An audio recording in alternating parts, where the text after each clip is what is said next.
இங்க பாரு விஸ்வா, இனிமேல இது சரியா வராது.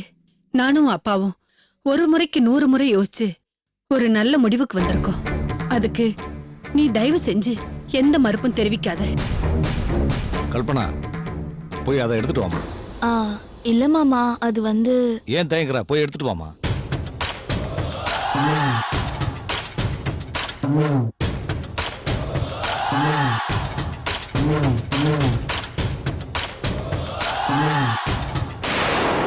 என்னம்மா நடக்குது? இந்தாங்க மாமா.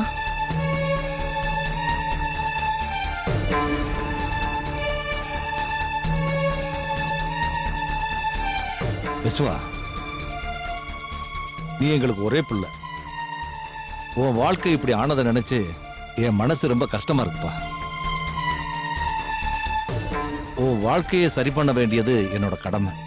அதனால நாங்கெல்லாம் சேர்ந்துதான் இந்த முடிவை உன் நல்லதுக்கு தான் செய்யறோம். எந்த மறுப்பும் சொல்லாம இதுல ஒரு கையெழுத்த போடப்பா. என்னது இது? நந்தினிக்கு அனுப்ப வேண்டிய டைவர்ஸ்.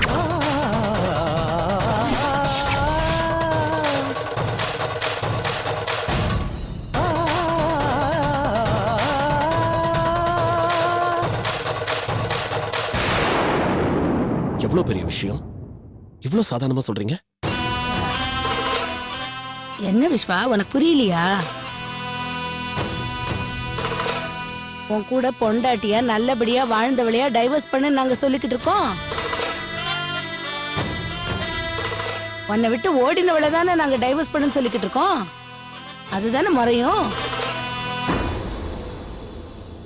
நான் தெரியாம தான் கேக்குறேன். அந்த நந்தினி விஷயத்துல வேற என்ன முடிவெடுக்கிறதா இருக்க? உங்களுக்கெல்லாம் எப்படி புரிய வைக்கிறதுன்னு எனக்கு தெரியலமா. இந்த நிலைமையில எது பேசினாலும் குழப்பத்துல தான் போய் முடியும். தெளிவா ஒரு முடிவு எடுக்க முடியாது. ப்ளீஸ் என்ன தயவு செஞ்சு ஃபோர்ஸ் பண்ணாதீங்க. யாரா குழப்பமா இருக்கா? நாங்க தெளிவா தான் முடிவு எடுத்திருக்கோம். எங்களுக்கு எந்த குழப்பமும் இல்ல. எனக்கு இருக்கு.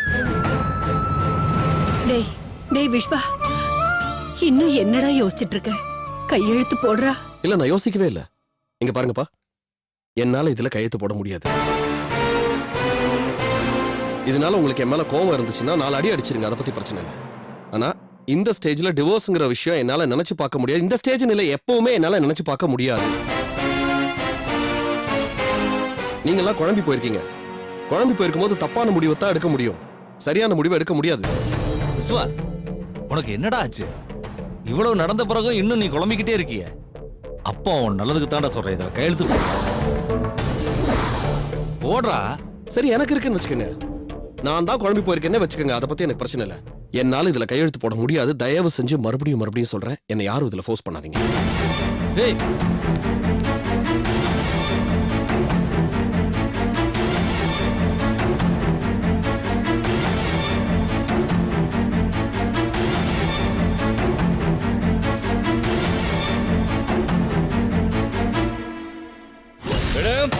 விஜய், அக்கா மேல இருக்காங்க. அக்கா மேல இருக்காங்க சார்.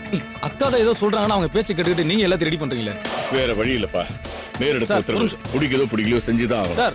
வா வா வா மேடம்.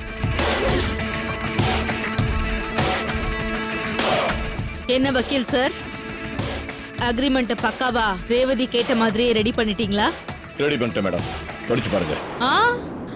படிச்சு பார்க்க வேண்டியது நான் இல்ல, ரேவதி தான். அதாவது இந்த வீட்டு மருமகன்.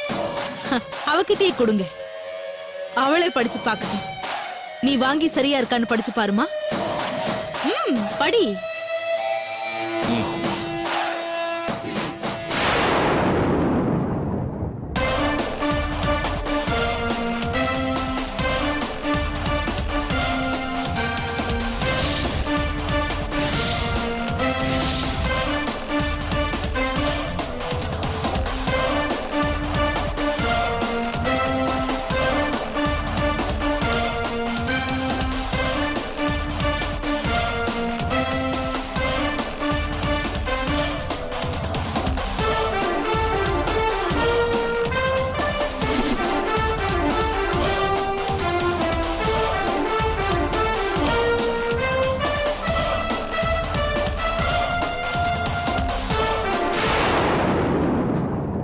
எல்லாம் சரியா இருக்கு.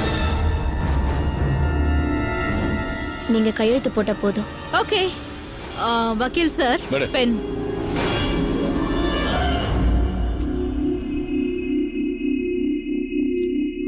மேடம் ஒரு நிமிஷம்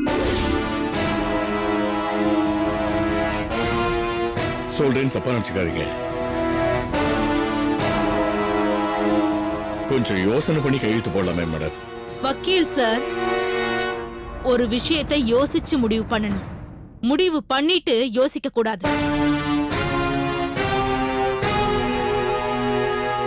அதனால சைன் பண்ணும்போது அபசகுணமா எதுவுமே பேசாம கொஞ்சம் அமைதியா இருங்க.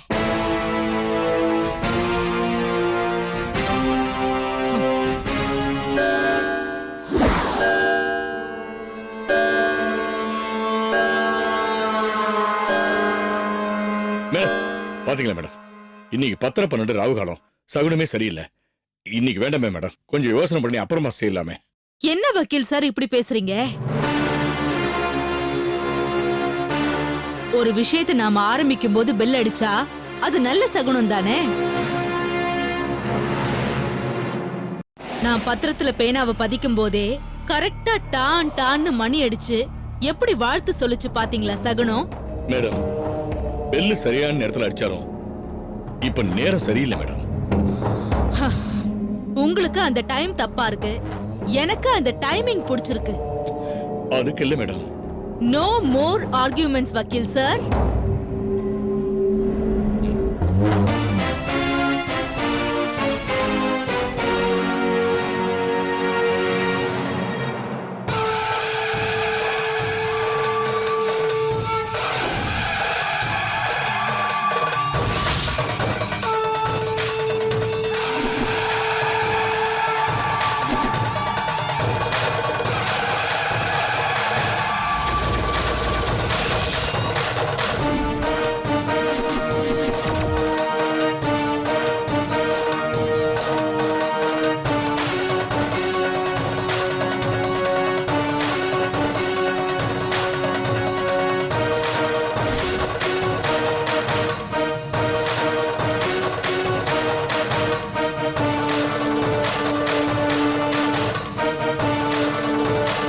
ரேவதி,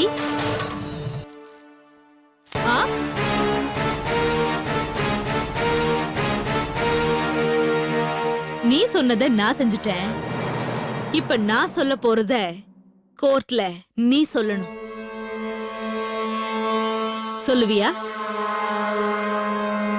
சொல்றேன். கேட்டுக்க.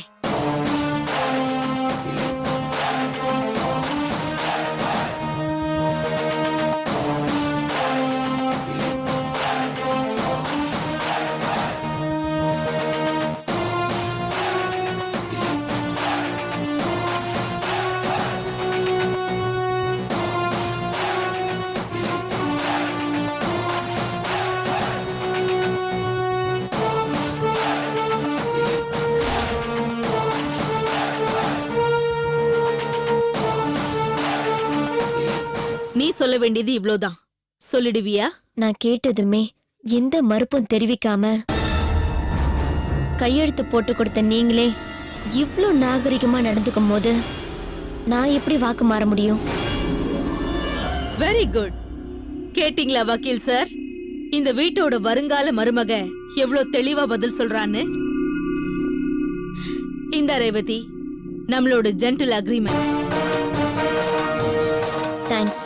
ஆஹா, அடுத்தவங்களுக்கு தான் தேங்க்ஸ் எல்லாம் சொல்லணும். நீ இந்த வீட்டு பொண்ணு.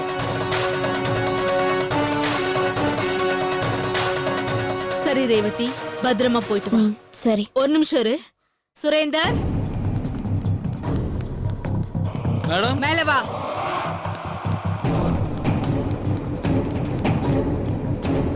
சொல்லுங்க. காரை ரெடி பண்ணு. ரேவதிய பத்திரமா அவ வீட்ல டிராப் பண்ணிட்டு வந்துரு. ஓகே வேண்டாம், மேடம். நானே போயிடுறேன். ஏய், என்னாச்சு? இங்க பாரு, நீ இந்த வீட்டு மருமக. நீ கார்ல போய் இறங்கினாதான் நல்லா இருக்கும். உங்க தம்பி என் கழுத்துல தாலி கட்டினதுக்கு அப்புறம்தான் நான் இந்த வீட்டு மருமக.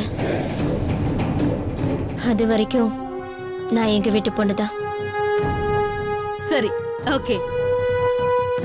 இன்னைக்கு ஒரு நாள் மட்டும் நீ அந்த வீட்டு பொண்ணாவே இரு. பத்திரமா போயிட்டு வா.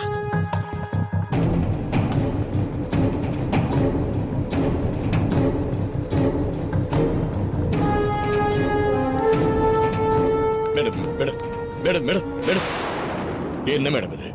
சொல்ல சொல்ல கேட்காம இப்படி கைது போட்டு கொடுத்துட்டீங்க மேடம். எல்லாம் என் தம்பியை வெளியே கொண்டு வரதுக்கு தானே. அதுக்காக எல்லாத்தையும் பாதி கொடுப்பியாக்கா? அப்புறம் உங்களுக்கு அவங்களுக்கு என்னக்கா வித்தியாசம் இருக்கு? வித்தியாசம் இருக்குடா, நிறைய வித்தியாசம் இருக்கு. அதெல்லாம் உங்களுக்கு போக போக தான் புரியும். அவ கேட்ட எல்லாத்துக்குமே சம்மதிச்சு நான் கையெழுத்து போட்டு கொடுத்துட்டேன்னு அவ ரொம்ப சந்தோஷமா போயிட்டு இருக்கா. அது கையெழுத்து இல்லடா, அவ குடும்பத்தையே இன்னும் கேவலமா மாத்தி அமைக்க போற தலையெழுத்து.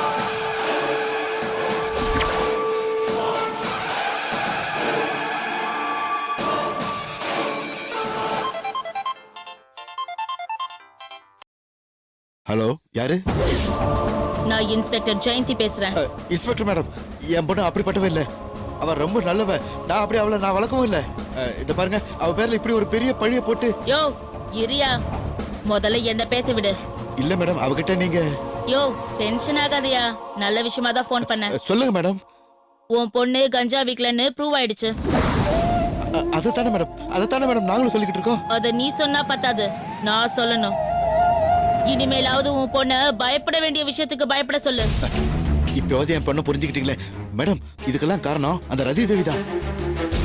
அவதான் தேவையில்லாம என் பொண்ணு பேர்ல பழி போட்டிருக்கா. நீங்க அவளை சும்மா விடாதீங்க. அவளை ஏதோ ஒரு கேஸ்ல பிடிச்சு உடனே உள்ள போட்டுருங்க.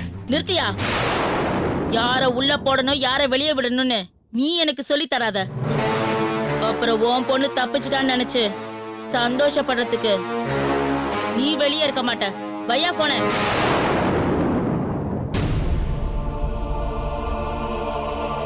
நந்தினி, நந்தினி, நந்தினி, நந்தினி, அம்மாடி நந்தினி, நந்தினிங்க.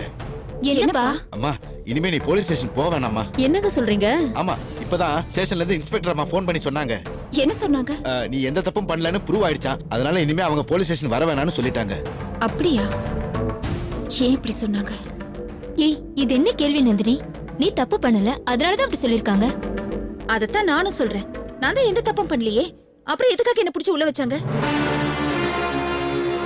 விடு நந்தினி, இனிமே அதை பத்தி பேசி என்ன பிரயோஜனம்? அதான் உன் பேர்ல எந்த தப்பும் இல்லைன்னு ப்ரூவ் ஆயிடுச்சு. உனக்கு எந்த பிரச்சனையும் இல்லாம இருக்குல்ல, அது போதும். அதை நினைச்சு சந்தோஷப்படுவோம். அது இல்லப்பா, என்ன உள்ள தூக்கி வைக்க சொன்னதும் அந்த ரதி தேவி தான். நான் எந்த தப்பும் பண்ணலன்னு இன்ஸ்பெக்டர் மூலமா சொல்ல சொன்னதும் அந்த ரதி தேவி தான். அதெல்லாம் புரியுது நந்தினி. ஆனா அவ எதுக்காக இதெல்லாம் பண்றான்னு தான் புரியல. நம்மள பயமுறுத்தி பாக்குறதுக்கு. நீ என்ன சொல்ற? எங்களுக்கு புரியல நந்தினி. புரியல? என்னால உங்களை என்ன வேணாலும் பண்ண முடியும். ஆனா பாவனை விட்டு வச்சிருக்கேன். அத புரிஞ்சுக்கிட்டு அவ சொன்னதுக்கெல்லாம் சம்மதிங்கன்னு தேடி வந்து சொல்லுவா பாருங்க.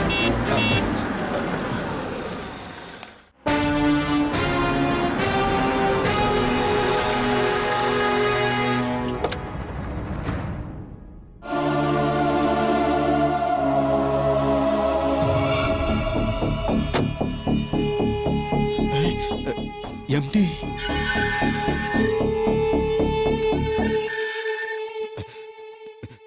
சார், நீங்க எங்க வீட்டுக்கு வர வேண்டிய கட்டாயம்.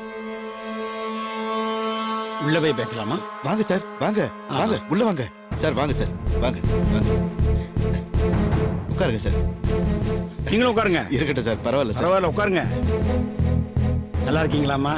நல்லா இருக்கேங்க. உங்களை பார்த்து மன்னிப்பு கேட்டு போலாம் தான் வந்தேன். Sorry Ranganathan sir. அந்த கொட்டேஷன் அமௌண்ட்டை விஎம் கம்பெனிக்கு லீக் பண்ணது நீங்க இல்லைன்னு தெரிஞ்சு போச்சு. நான் தான் தவறா புரிஞ்சுக்கிட்டு உங்க மேல ஆக்ஷன் எடுத்துட்டேன். I am very sorry. ஐயோ, என்ன சார் பெரிய பெரிய வார்த்தைலாம் சொல்லிக்கிட்டு இருக்கீங்க?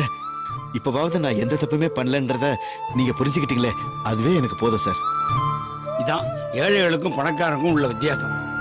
இது எதையுமே யோசிக்காம எடுத்தேன் கழுத்தேன்னு பேசுறது பணக்காரனோட புத்தி. என்ன பழி போட்டாலும் என்ன பொறுத்த வரைக்கும் உண்மையை லேட்டா புரிஞ்சுக்கிட்டு முகத்துக்கு நேரம் வந்து சாரி மட்டும் கேட்டுட்டா அதுல பட்ட அவமானத்தெல்லாம் பட்டுன்னு மறந்துட்டு அந்த மன்னிப்பை உடனே ஏத்துக்கிற மனசு ஏழைங்கிட்டதான் இருக்கு. பணம் இருக்கிறவன்லாம் பணக்காரன் இல்ல, மனசு இருக்கிற நீங்க தான் உண்மையான பணக்காரன். நீங்க எந்த தப்பும் பண்ணலன்னு தெரிஞ்சதும் மனசு ரொம்ப உறுத்தலா இருக்கு. அதான் நேர்லயே வந்து சாரி கேட்டுட்டு திரும்பவும் என் கம்பெனியில சாரி நம்ம கம்பெனியில ஜாயின் பண்ணுங்கன்னு சொல்லலான்னு வந்தேன்.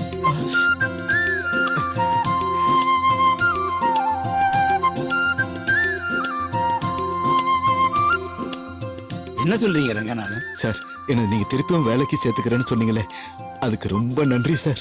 நான் உங்களுக்கு இவ்வளவு கஷ்டத்தை கொடுத்தோம், அதெல்லாம் ஒன்றும் மனசுல வச்சுக்காம திரும்பவும் கம்பெனியில ஜாயின் பண்ண சம்மதிச்சீங்களே, அதுக்கு நான் தான் நன்றி சொல்லணும். ஐயோ, நீங்க வரமாட்டேன்னு மறுத்து இருந்தீங்கன்னா ஒரு நல்ல மனுஷனை தேவையில்லாம தண்டிச்சுட்டுமேன்னு என் வாழ்நாள் பூரா மனசை உறுத்திக்கிட்டே இருந்திருக்கும். சார், எங்க அப்பா தப்பு பண்ணலங்கிறத புரிஞ்சுக்கிட்டு திரும்பவும் எங்க அப்பாவை வேலைக்கு கூப்பிட்டதுக்கு ரொம்ப தேங்க்ஸ் சார். எங்க அப்பா தப்பு பண்ணலங்கிறது எப்படி சார் உங்களுக்கு தெரிஞ்சது? என் பையன் தாமா சொன்னான். நம்ம கம்பெனியோட கொட்டேஷன் அமௌண்ட்டை தெரிஞ்சுக்கிட்ட அந்த விஎம் கம்பெனியோட மேனேஜர் என் பையனுக்கு ரொம்ப க்ளோஸ் ஃப்ரெண்டு. அவர் மூலமா தான் எங்களுக்கு தெரிஞ்சது. உங்க அப்பாவுக்கும் அதுக்கும் எந்த சம்பந்தமும் இல்லைம்மா, வேற ஒருத்தன் தான் அதை பண்ணியிருக்கேன். அப்ப நான் கிளம்புறேன் ரங்கநாதன்.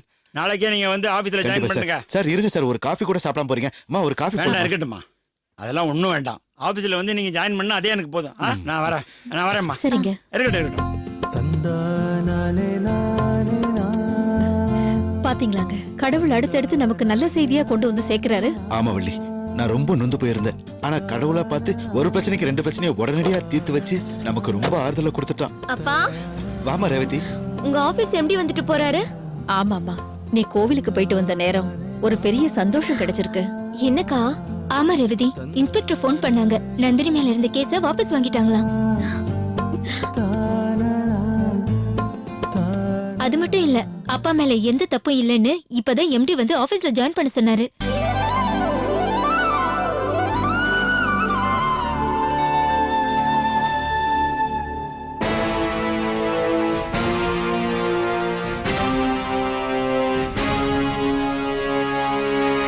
அதெல்லாம் இருக்கட்டும், அப்புறம் ஒரு முக்கியமான விஷயம். அப்பா, ரேவதி, நாளைக்கு உன்னை இந்த நிலைமைக்கு ஆளாக்குனானே அந்த ரதி தேவியோட தம்பி, அவன் கேஸ் நாளைக்கு கோர்ட்டுக்கு வருது. அவனுக்கு சரியான தண்டனை கிடைக்கணும்னு கடவுள்கிட்ட வேண்டிக்கிட்டியா?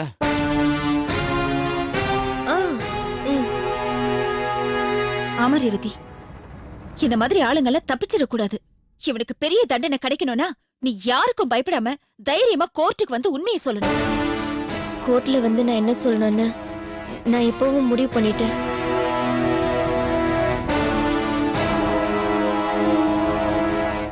அந்த பாவிக்கு கண்டிப்பா தண்டனை கிடைக்கணுங்க. கிடைக்கும் வள்ளி. இவ்வளவு பிரச்சனையை நல்லபடியா தீர்த்து வச்ச அந்த கடவுள் அவனை மட்டும் சும்மா விட்டுவாரா? கண்டிப்பா அவனுக்கு தண்டனை கிடைக்கும்.